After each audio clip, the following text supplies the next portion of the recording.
Hi there. I'm Mona Loy, as you know, so good morning, good afternoon and good night, depending on which part of the world you're watching this video from.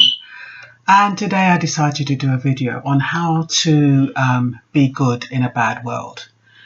And I decided to do this video because sometimes we don't even realise that we are a part of the problem. Now, we can wake up and we can have the best of intentions. Like I normally wake up and I think, yeah, I'm not going to gossip. I'm not going to do anything bad today. I'm going to be good. I make this little promise to myself that I'm going to be good. And then I go to work. And then, of course, one of my mates comes over at work and they start saying, oh, Mona, did you hear that? Blah, blah, blah. Next thing I know, I'm caught up in it. And I kick myself sometimes. Like, Mona, why didn't you just change the subject? Why didn't you just say you're busy or whatever? But oh no, yours truly has to get caught up in all of the drama. So anyway, so that's one thing. You know, it's very, very difficult to get out of certain situations without being like you're being uncooperative or unfriendly or not want a part of the team. So there's that. You kind of feel a bit pressured to participate. Another thing is that sometimes you go out, you know, you're calm, you're happy, you've had a nice little night with your family or with the morning with your family or whatever. You go out to work and then somebody cuts across you or somebody sticks their finger up at you or somebody does something that pees you off. And that set your tone for the day. And you're like, oh, bloody hell, you know, I was so happy this morning. How did this happen? The thing is that a lot of time we end up going out and facing a world and we take things personally. A lot of times we take a lot of stuff personally, and I talk from experience because a few years ago I was working for an organisation and they had a new manager come on board. So when that new manager came on board, I'd been working there about 10 years before she came on board, but ever since she came on board she started picking at me. And she started finding fault with my work, and she called me up and said, you did this wrong and that wrong. And I'm like, you know, I've been doing this job for years. Why all of a sudden, since you've come on board, you have an issue with me? Anyway, of course, I got upset and I didn't, you know, want to speak to her. And I had all these kind of thoughts in my mind that she was racist, that she was this, that she was that. Anyway, this woman takes a grievance out against me and she decides that she's going to try and get me out.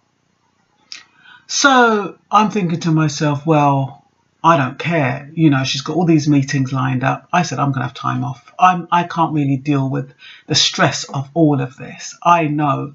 And I also felt as though I didn't have a chance. I thought, you know what? Once somebody sets up against you, that's it. You don't have a chance in hell. So I went off. I went off sick and I thought to myself, I'm going to have a few months off of work and then, you know, then I'll go back. Anyway, while I was off work, I decided to listen to a few self-development videos, and one of them was saying about taking responsibility for what happens to you. And I thought to myself, you know, and they said something about, you know, you being a part of the problem and I'm projecting and all everything that I'm feeling. And if I don't like her, there's something in her that's got to do with me. And I'm like, oh, I'm nothing like her, this and that, and blah, blah, blah. Anyway, there was something in the videos that resonated me. And I said to myself, you know something, Mona, you are a bit of a perfectionist. And I'm sure if you was a manager, you would probably pick up on everything that of the person you were supervising.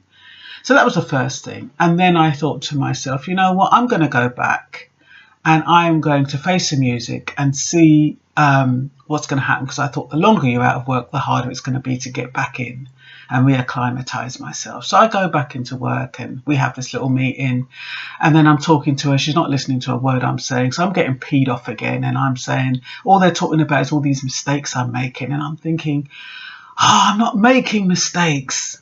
You know what I mean? It's not my fault, blah, blah, blah, blah, blah.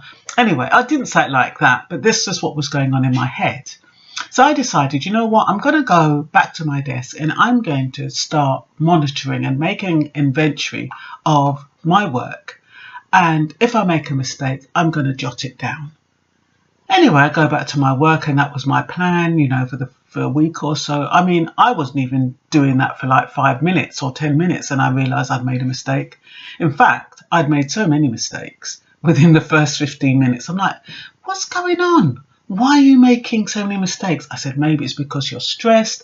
Maybe it's because you're worried. Maybe it's because you're over-concentrated. Maybe, you know what I mean? Sometimes when you try not to make mistakes, that's when you do make mistakes. Anyway, documenting all these mistakes. And then I said, oh God, she's got a point. You are making mistakes. So then I had to work out why I was making the mistakes. So then what I did, I retracked and I started slowing down. And I realised I was taking the job for granted. I thought the job was so easy. I wasn't concentrating properly. I also found that I was working too quickly, trying to be super efficient. You asked me for something, you've got it within 5-10 minutes, trying to prove that, oh yeah, I can do this very, very quickly, and not paying attention to detail. So what it boils down to is that she had a valid point, and I had to go with my head between my knees and at the next meeting own up to that. But by owning up to that, the dynamics of that relationship changed, and we now get on fine. She's not trying to get me out. She wasn't a racist and anything like that. She genuinely was concerned about the mistakes I was making. And I had taken it personally. And once I realized that not only do I have to double check, I have to triple check and sometimes check 4 times before I submit work. Because invariably, when you're working with people who are interrupting you all the time, you are going to lose your train of thought and lose concentration. And that is what was happening. But my point is that because I changed myself, number one, I changed the way I was viewing things, and I changed my behavior, my attitude to it, the outcome changed. And sometimes that's what we need to do.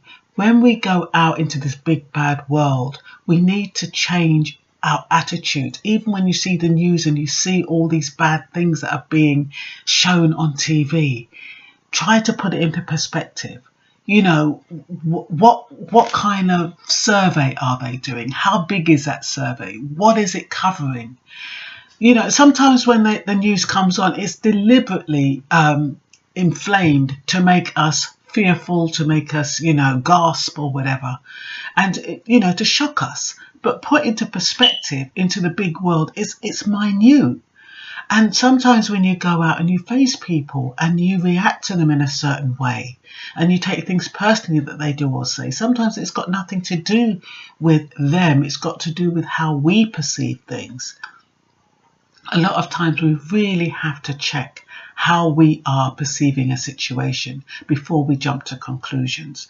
And I'm sure, can you imagine, I work in a kind of a professional environment, and if I can behave like that and feel that way, can you imagine a young person who's in a violent environment, who may be taking drugs, how they're going to take their situations out of context, and it's going to blow up and end up them shooting each other or doing some other bad crime, because they're perceiving all the boys around them as the enemy, and they're perceiving them as doing them wrong. So you can imagine where there's lack of emotional intelligence, what the outcome is going to be.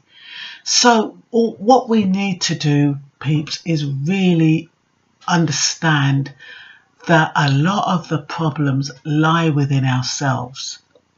We can't prevent illness, we can't prevent death, we can't prevent those kind of things, we can't prevent redundancy, we can't prevent, being kicked out of our home sometimes because the landlord has decided that they want their house back. Certain situations we cannot control, but the majority of situations where somebody sticks a finger up at you, somebody cuts you in when you're driving, the way you relate to colleagues at work or people on the street or people who jump in the queue to you at work, you have control over that.